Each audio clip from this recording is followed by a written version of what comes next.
Today I'm going to tell you a story.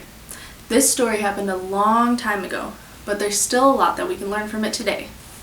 If you wanted to read it for yourself, you can find it in the Bible in Daniel chapter 3. Now there was this king, Nebuchadnezzar, and he made a huge golden statue.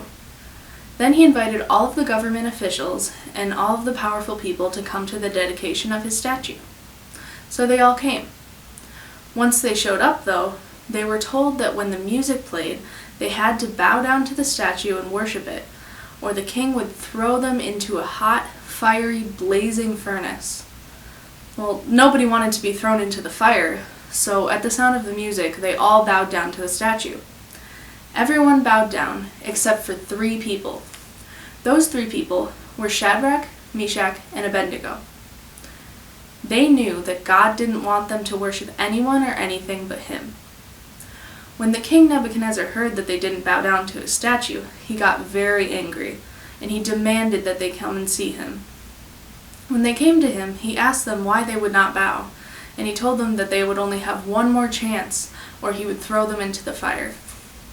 Then Shadrach, Meshach, and Abednego said, "We do not have to defend ourselves to you.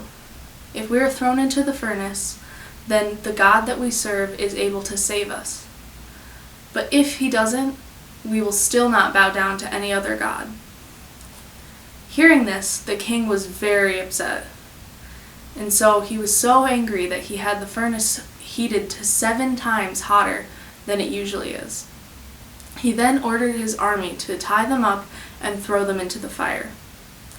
After that, looking into the fire, the king suddenly jumped up in amazement, and he asked, "We only tied up 3 men and threw them into the fire, right?"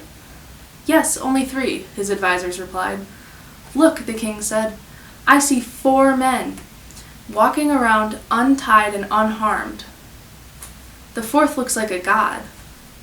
He then shouted into the furnace to the men, "Come out, come here."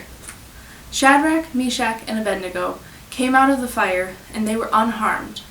Not even a hair or the clothing that they were wearing was burned. They didn't even smell like smoke. Then the king said, "Praise the God of Meshach, Shadrach, and Abednego. They trusted him and he rescued them. They defied me and were willing to die rather than to worship a god other than their own. There is no other God who can rescue like this." Wow, that is such a cool story.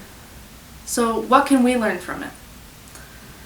These 3 men were willing to risk their life to do what was right even when everyone else was doing what was wrong. We should do what is right even when our friends and those around us are telling us to do something that's wrong. Remember that our God is bigger than anything that happens, and he can save you, just like he saved Meshach, Shadrach, and Abednego from the fiery furnace.